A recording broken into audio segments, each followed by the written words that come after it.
in aan qaadayno imtixaankii guud ee shahaadiga ahaa ee heerka labaad ama dugsiga sare.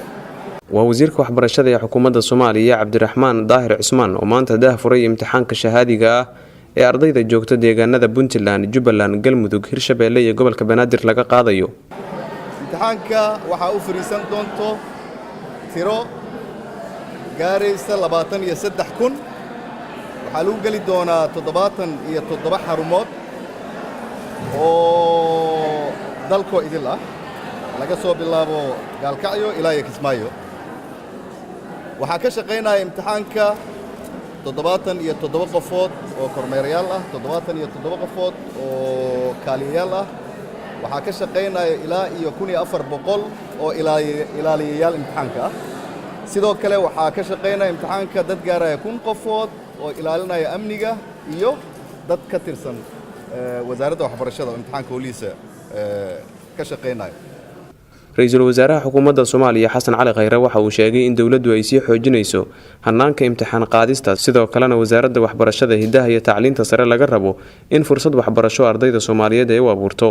in maanta loo fadhiyo imtixaankii dugsiyada sare oo ay galayaan in ka badan 23,000 sida uu wasiirku sheegay, iyo sidoo kale gobolada Puntland inay intaas ay ka galayaan in 4,000 oo kale ku dhawaad ama ka badan. waa maanta runtii maalin ahmiyad weyn leh in 27,000 oo arday laga soo bilaabo dowlad goboleedka Puntland ilaa inta dowlad goboleedka Jubbaland u dhaxaysa in 27,000 oo arday Soomaaliyeed ay galayaan imtixaanka dugsiga sare.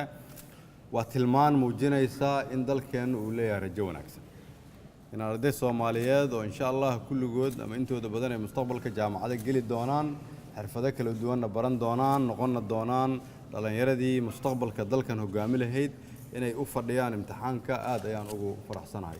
waxbarashadu waa sida kaliya oo aan uga bixi karno dhibaatada dalkan ku soo habsatay. dhalinyarada oo ah 70% shacabka Soomaaliyeed, macnaheedu waxay tahay haddii 70% shacabka Soomaaliyeed ay dhalinyaro tahay, wadankani fursad badan ayuu leeyahay.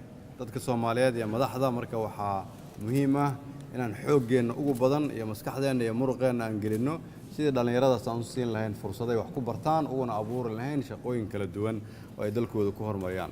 waa sanadkii saddexaad oo wasaaradda waxbarashada ee xukuumadda Soomaaliya ay ka qaado ardayda joogta koonfurta iyo bartamaha Soomaaliya imtixaan midaysan burburkii kadib.